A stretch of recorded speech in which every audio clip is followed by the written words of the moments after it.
Finally আমার আমের আচার বানানো complete. Hello guys, good evening. কেমন আছো তোমরা সবাই? আই হোপ কি তোমরা সবাই অনেক ভালো আছো। আজকে বিকেলে জানো তো আমের আচার বানাবো, সেই জন্যই দেখো আমি কড়াইটা গরম করে গোটা কয়েকটা মশলা এখন শুকনো খোলাতে ফ্রাই করে নেব। আর এই মশলাগুলো যখন ফ্রাই হয়ে যাবে তখন আমি তুলে রেখে ঠান্ডা হয়ে যাওয়ার পর আমি এই মশলা কটাকে মিক্সিতে গুঁড়ো করে নেব। আচ্ছা গাইস, তোমরা একটু বলো তো, তোমাদের কি প্রত্যেকের এই গরমের সময় আমের আচার বানানো হয়ে গেছে? জানো তো আমার এই প্রথম আমের আচার বানানো হবে। তো চলো এবার কড়াইটা গরম করে এই কড়াইয়ের মধ্যে দিয়ে দেই অল্প করে একটু সর্ষের তেল, তারপরে দিয়ে দেব শুকনো লঙ্কা, তেজপাতা, আর কি দেব, আর একটু অল্প লবণ আর হলুদ দিয়েছিলাম। তারপরে কেটে রাখা আমগুলো দিয়ে দিয়েছি তেলের মধ্যে, আর একটু নাড়াচাড়া করে নেব। জানো তো গাইস, আঁচটা একদম ধিমি রাখতে হবে। মাকে ফোন করলাম আর ইউটিউব দেখলাম, ইউটিউবের ভরসা আর আমার মায়ের ফোন কল, এটাতেই এখন আমি বানাচ্ছি আম চিনি। তো জানি না গাইস কেমন হবে, যদি ভালো হয় তাহলে খুবই ভালো, আমি তো পুরো কি বলবো হ্যাপি হয়ে যাব খুব। আর যদি ভালো না হয় তাহলে কি করবো জানি না। এটা দুবার ধরে বানাবো, একবার এটা আর সেকেন্ড টাইমে এটা বানাবো। তো চলো দেখা যাক, তোমাদেরকে আমি অবশ্যই দেখাবো যে আমার আম চিনিটা অ্যাকচুয়ালি কেমন হলো। তো আমি এর আগেও বানিয়েছিলাম জানো তো, দেখো ঘাম দিয়ে দিচ্ছে। তো আমি এর আগেও বানিয়েছিলাম, মোটামুটি ভালোই হয়। তো তারপরে আজকেও ভাবলাম বানাই। তো চলো একটু নাড়ানাড়ি করে দিই, বেশিক্ষণ তো না নাড়িয়ে আবার এটা রাখা যাবে না। এদিকে আমি আমচিনি বানাচ্ছি, এদিকে আমার ছেলে ঘুম থেকে উঠে পুজো দিয়ে দিল, মানে সন্ধ্যা দিল, তাই তো? বেটা প্রণাম করেছ? হ্যাঁ প্রণাম করেছে। এই যে সন্ধ্যেবেলা আমার ছেলে প্রদীপ জ্বালিয়েছে, ধূপ দিয়েছে, ঠাকুরের পুজো করলো।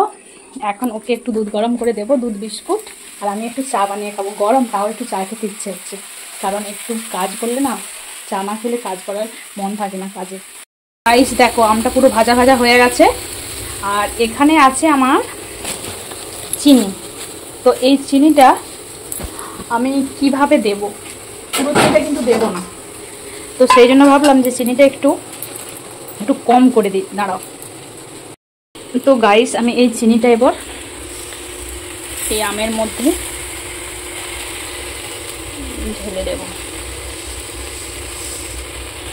তো জানি না এটা মানে খেতে কেমন হবে বা কতটা বানাতে পারবো, তবে দেখতে কিন্তু অসাধারণ লাগছে। দেখো চিনিটা দেওয়ার পর যেমন মনে হয় সে আইস হয় না, ছোট ছোট কুচো কুচো আইস, ঠিক সেরকম লাগছে। আর দেখো আঁচটা একদম কমিয়ে দিয়েছি, আমার মা ফোন করে বললো যে একদম আঁচটা কমিয়ে রাখতে। তো এইভাবে আঁচটা কমিয়ে এখন বানানো হচ্ছে আমের আচার, আম চিনি।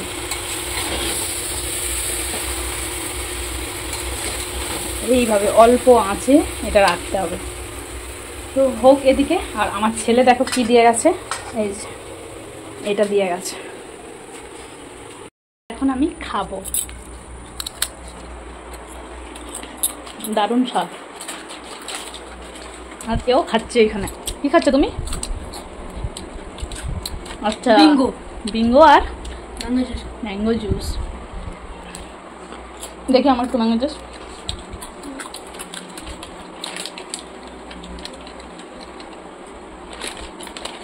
ওয়াও। তো গাইস এবার তোমাদের সঙ্গে একটা জিনিস শেয়ার করছি। দেখো আমগুড়টা তো আমি বানাচ্ছিলাম, মানে আমের আচারটা, ওটার মধ্যে আমি চিনি দিয়েছিলাম, বাট এতটুকু জল দেই না। বাট দেখো চিনিটার গলে কত সুন্দর কালার এসেছে, এই দেখো কত সুন্দর কালার এসেছে, দেখো এই দেখো।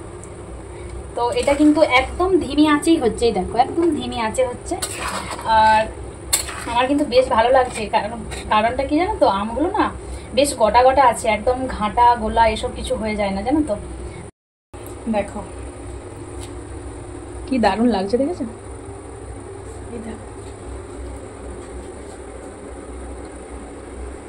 আর এই কড়াটা আমি নিয়েছিলাম এইসব কাজের জন্যই জানো তো, যে আমের আচার বা একসঙ্গে তোমার ধরো 5 জন 6 জন রান্না করে খাবো, তো কড়াটা বেশ আমার কাজে দিয়েছে।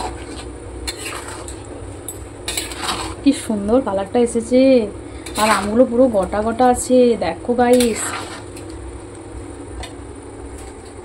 আর আমি এদিকে বানিয়েছি চা, দেখো চা বানিয়েছি, মানে এটা দুধটা কালকের দুধ, তো এটার মধ্যে দিয়ে দিয়েছিলাম চা পাতি আর চিনি, সঙ্গে একটু এলাচ দিয়েছিলাম। তো এখন এটা ছেঁকে খেয়ে নে।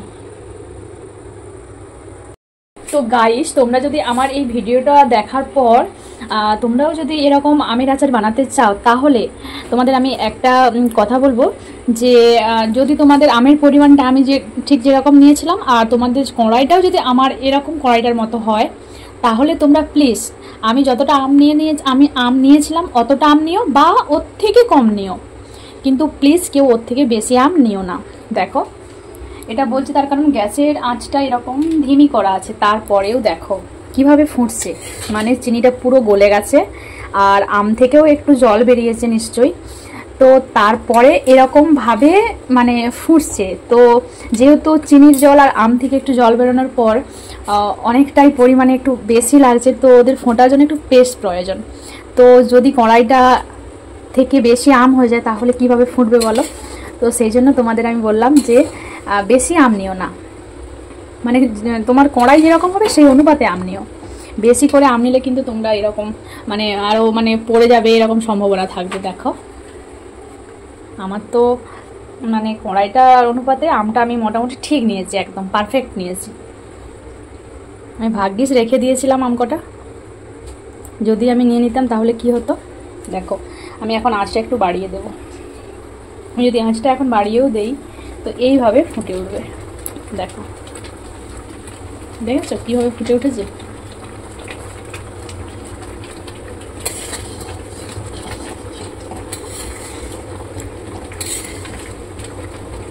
আর এত সুন্দর স্মেল দিচ্ছে, মানে কি বলবো, খুব ভালো লাগছে। এই দেখো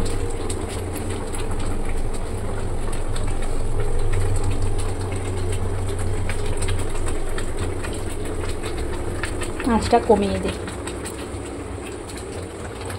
তো গাইস দেখো আমার আমের আচার প্রায় বানানো কমপ্লিট হয়েই গেছে, আর এটা কিন্তু ভীষণ সুন্দর হয়েছে। দেখো কি সুন্দর হয়েছে, আর কালারটা কি জাস্ট দারুণ এসেছে, অপূর্ব কালার এসেছে।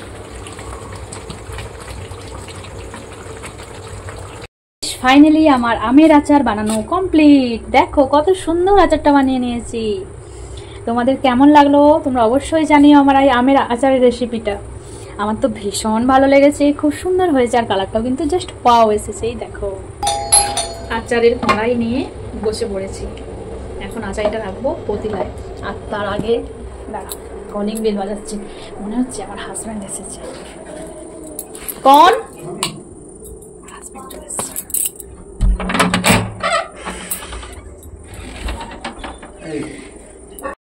তো চলো, সেন্ট পাচ্ছ? তাহলে বলো কি বানিয়েছি বলো। হ্যাঁ দেখো কেমন বানিয়েছি। একটা হবে না কড়াই, যা ফুটছিল। তো চলো ও এখন ড্রেস চেঞ্জ করছে। আচ্ছা তুমি বেগুন নিয়ে এসছো? এই দেখো বেগুন নিয়ে এসছি। তো ঠিক আছে, ও এখন ড্রেস চেঞ্জ করবে, আর আমি আচারটা এখন পতিলার মধ্যে নিয়ে নিই, ঠান্ডা করে একদম। হ্যাঁ কালকে ভরবো। তো গাইস আমি তো পুরো ঘেমে নিয়ে অস্থির হয়ে যাচ্ছিলাম, খুব গরম লাগছে, কিন্তু কি করবো বলো, আরও একবার বানাতে হবে জানো তো।